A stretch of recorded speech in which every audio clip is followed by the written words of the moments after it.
सालों तक हमने राम जन्मभूमि के लिए संघर्ष किया, सालों तक संघर्ष किया। कोई नहीं मानता था कि राम जन्मभूमि पर भव्य मंदिर बन जाएगा, राम लल्ला अपने भव्य मंदिर में विराजमान होंगे। यही 10 साल में केस भी जीता, भूमि पूजन भी किया और धड़ल्ले के साथ राम लल्ला को प्राण प्रतिष्ठा कर कर अपने मंदिर में। मैं पुणे में आया हूं, मैं पुणे में आया हूं जब काशी विश्वनाथ का मंदिर औरंगजेब ने तोड़ा। जीजाऊ ने शिवाजी महाराज को कहा था कि हमारा मंदिर टूट गया काशी विश्वनाथ का, तब से कसक लेकर बैठे थे। और मित्रों, तोड़ा हुआ काशी विश्वनाथ का दरबार, उसका कॉरिडोर नरेंद्र मोदी के शासन में फिर से सम्मान के साथ आगे बढ़ा। हम जब से राजनीति में आए तब कहते थे इस देश में यूसीसी होना चाहिए, समान नागरिक संहिता होनी चाहिए। कोई नहीं मानता था इस देश में समान नागरिक संहिता होगी। नरेंद्र मोदी जी के भाजपा के 10 साल के शासन में हमने उत्तराखंड में यूसीसी कर लिया है और पूरा देश आज यूसीसी की राह देख रहा है। देश के अंदर आतंकवाद 85 के साल से नासूर की तरह आतंकवाद और नक्सलवाद हमें परेशान करता था।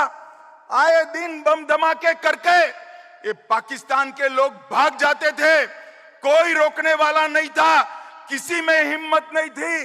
वोट बैंक की राजनीति के कारण देश की भूमि लहूलुहान होती थी।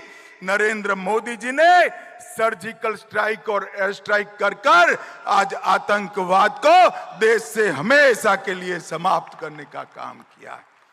मित्रों, ये सारे लोग, मीडिया के कुछ मीडिया हाउस भी हमें गुमराह करने का प्रयास कर रहे हैं। मैं आज ओडिशा राष्ट्रीय कार्यकारिणी में मैं पार्टी का अध्यक्ष था। मैंने कहा था 2014 का विजय 5 साल के लिए नहीं है, आने वाले 30 साल के लिए भारतीय जनता पार्टी का शासन इस देश पर रहने वाला है। और आज मैं महाराष्ट्र में बाजीराव पेशवा और शिवाजी महाराज और बाल गंगाधर तिलक की नगरी में कहकर जाता हूं, अभी 10 ही साल समाप्त हुआ है, 30 साल के लिए भारतीय जनता पार्टी का इस देश पर शासन करना।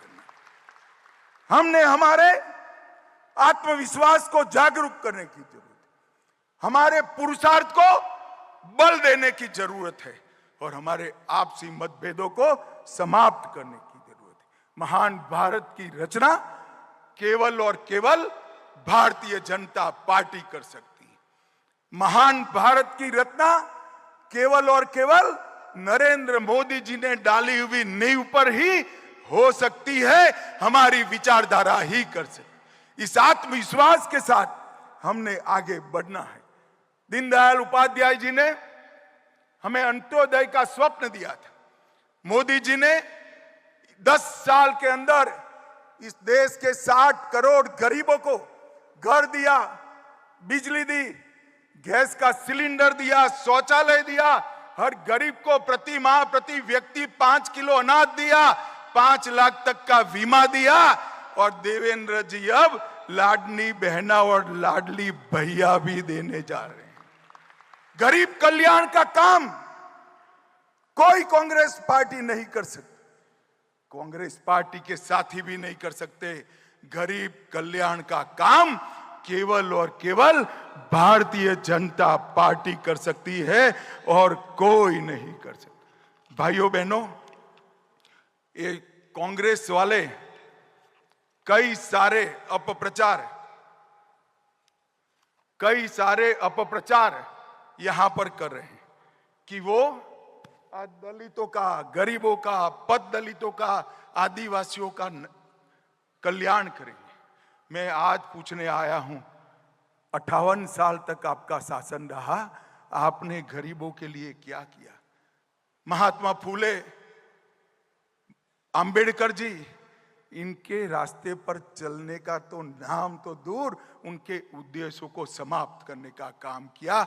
10 साल में हमने गरीबों का कल्याण करने का काम ये भारतीय जनता पार्टी की सरकार ने किया।